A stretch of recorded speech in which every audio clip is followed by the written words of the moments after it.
Welcome to Training in the Afternoon on this Wednesday. I hope you're well. As I said this morning, the Chancellor here in the UK had an important speech.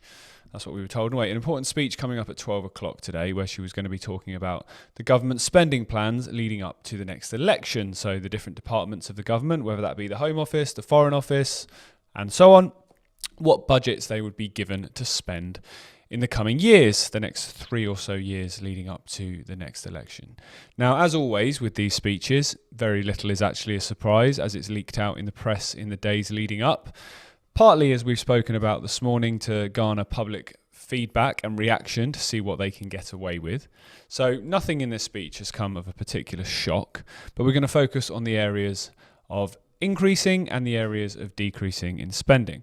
So you'll be very surprised to know that one of the areas that will have spending increased is defence, which I've always thought that word defence is quite an ironic word to use when describing your military, most of which the money goes on spending overseas, doesn't actually go on defence, especially given one of the key issues of the last election and one of the key issues and concerns of vast numbers of the British public is the control of the borders.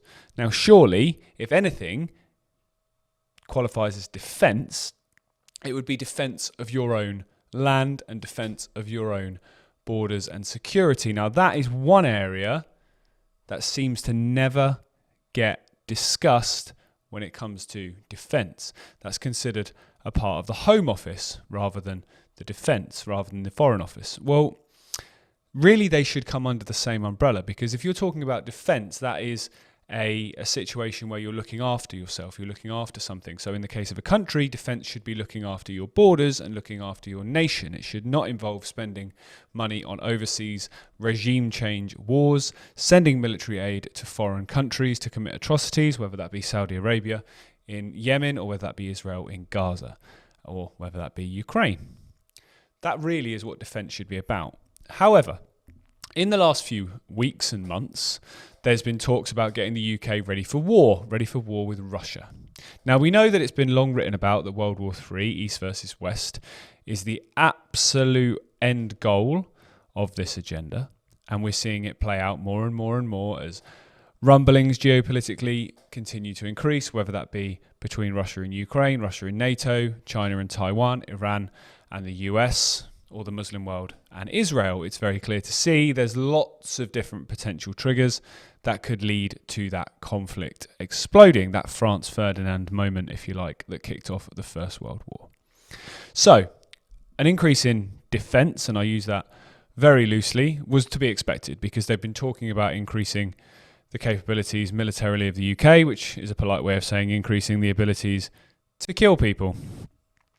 So we've seen that rise from 2.3% of GDP, which is the gross domestic product of the country, the amount of income that comes in through taxation and so on, to 2.5%, with a further increase to 3% planned by 2030. Another thing that has also been put out is £39 billion to help build more affordable and social housing. Now, this whole concept of affordable housing is just completely insane, because if you've got the large proportion of houses that are there at the moment that are considered unaffordable, that means your inflation and your prices are out of control. As I said on this morning's show, back in 1992, in the year that I was born, which is only 32 years ago, not that long really, the average house price here in the UK was £88,000 and the average salary in the UK was £22,000. So 25% of the cost of the average home is what people earned every single year. Now, the average house price is close to £300,000 and the average salary is around the £30,000 mark. So the difference there is all of a sudden 10 times rather than 4 times. That's why housing has become so unaffordable for so many people. It's not because of the expensive houses are all being taken and there's just not enough houses that are of that affordability. It's because affordability has become a problem because of inflation, because of the increasing costs of absolutely everything. The cost of rents and the cost of mortgage payments have made buying houses very difficult for people, and the cost of putting together a deposit to buy a house in the first place, for so many reasons, one being salaries have not increased with the increasing prices of properties. Rents have increased, therefore people that are renting struggle to save money for deposits because they're barely getting by just covering their rent on their salary. There's not a lot left to save money. People are living with parents for longer for that very reason. There's a number of factors in the equation here. So this whole concept of governments building affordable housing, that's not quite as black and white as it's being made to sound. For a start, the governments will almost certainly have schemes in there where they will own a percentage of the house. We have seen that with the 80-20 rule here in the UK, where 80% of the house you mortgage, 20% is owned by the government, so you don't really own your house. What kind of mortgage rates, what kind of interest rates are going to be expected to be paid on these properties? It's almost certainly a way of just getting people into a spiralling decline of debt, which we know is exactly what we've seen grow and grow and grow in recent years. Again, if you'd have gone back to 1992, where house prices, as I've explained, were considerably cheaper, I would be strongly suggesting that the average debt people had would be significantly less. Most people would have driven the car, they'd have owned the car. They wouldn't have a car on finance paying X amount every single month. Credit cards, various other forms of debt, whether that be shopping debt and so on, people wouldn't have had in anything like the volumes they have today. Debt brings control. Student loans is another major example. So I'd be interested to see what the mortgage rates and interest rates are on said housing. So just to continue further onto this story, looks like there's going to be an increase in spending on the NHS as well. There's not a lot of explanation or detail as to where that money is going to go. We've covered this previously, that the NHS is just a spiralling hole of money. Money goes absolutely nowhere within it. And the reason it does is because the organisation and the structure of the NHS is complete chaos. Absolute chaos. I've seen it firsthand on a number of occasions. The amount of wastage, the amount of bloated salaries and jobs that don't need to be there, and also the fundamental nature of a system that's built on treating sick people rather than preventing people getting sick. As the population increases, the money that's going to be needed is only going to be more and more and more and more. It's not going to ever get ahead. It's going to be on a rat race trying to continue to catch up, which is not going to. If you do a hard reset, which is what I would do if I was in any position of power in health, which is to focus on why people are getting sick in the first place. If you're claiming that you're treating more people than ever before and therefore there's not enough appointments, there's not enough doctors, there's not enough nurses, there's not enough X, Y, and Z, why don't you cut the root of the problem out by looking at why are so many people getting sick in the first place? Let's take a deep dive into that. Let's look at the root cause of this overcrowding. Increase in population is obviously a factor, but why are so many people getting sick? That takes you down a rabbit hole, which leads you to some answers and would, put you in a position where you could actually get ahead and solve the problem. Because at the moment, as we're seeing, the health of the population is getting worse. People are getting more chronic illnesses at younger and younger ages and living with them and living on medication for life from much younger ages. As your population increases, which is what we're seeing, and as the diet, health, nutrition, malnutrition of people gets worse and worse and worse and worse, the numbers needing and using the NHS is only going to increase. The fact that yesterday I heard a story about an elderly man in his 60s who was advised to go to the hospital by his GP, and he was told to take a packed lunch because you'll be there a while. You're talking about somebody that was incredibly sick and needed support and needed help, an elderly person. And the fact that GPs are advising that, I've been to hospital in the last couple of years where we've gone into the walk-in centre and explained, we've come here because the GPs have no appointments. And they're like, no, they won't see patients. They're sending everybody here. It's utter chaos and it's by design for a number of reasons.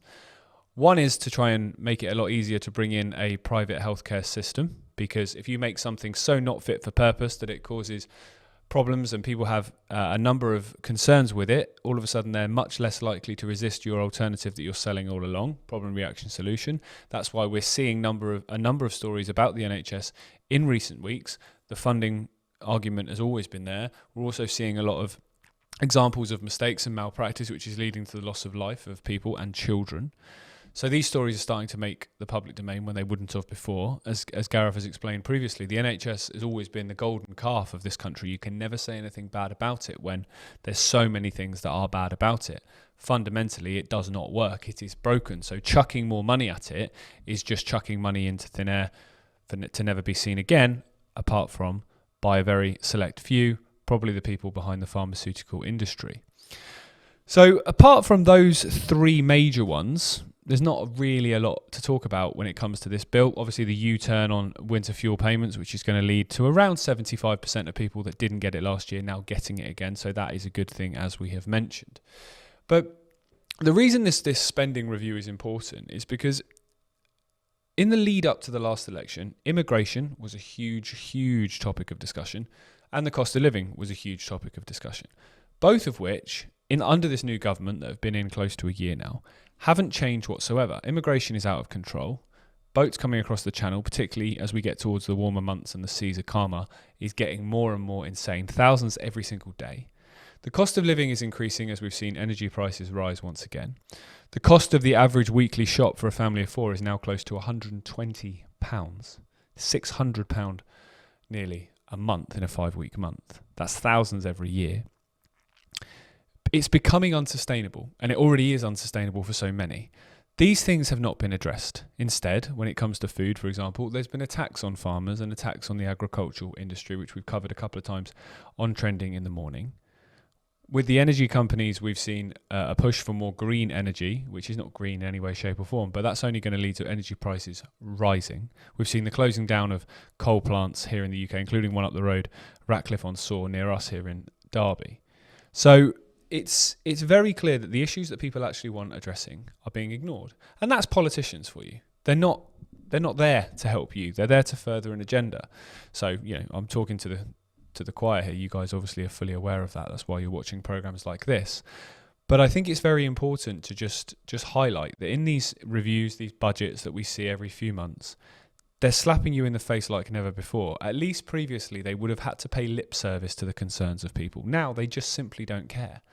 They just simply don't care. The contempt levels have got so high now that they don't even pretend to care like they would have once. Which hopefully, to take the silver lining from that, means that the people who have tried for years to deny that there is such an agenda behind, and that the politicians really are trying their best, they're just incompetent, or they're just unfortunate, or they're just trying to work within a framework that doesn't allow them to make positive change, whatever the BS argument the hopium lot want to claim, it's going to make it more and more difficult for them to do that, which then leads more and more people, hopefully, to start to question and start to push back and ask questions. How many people, for example, voted Labour in that last election that were horrified and disgusted by the winter fuel payment cuts and pushback? Well, I'd say quite a lot.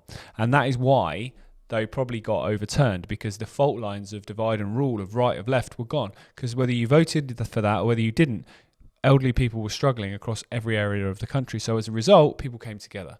We saw that through COVID. We saw that in Brexit. We saw that in so many different ways where people came together because the fault lines were gone. And unfortunately, times generally have to get pretty hard for those fault lines to disappear. How hard they get is up to us. So this review, as I said, nothing particularly revolutionary or exciting from it, but it clearly shows again where the agenda is leading and where the targets are for this government, and it's certainly not to improve the lives of everybody across the UK. So more violence, more wasted money in healthcare. Sounds great. Vote for it again in 3 years' time. Right, thanks for tuning in, guys. Gareth and Richard will be back with you again tomorrow morning. I'll see you then.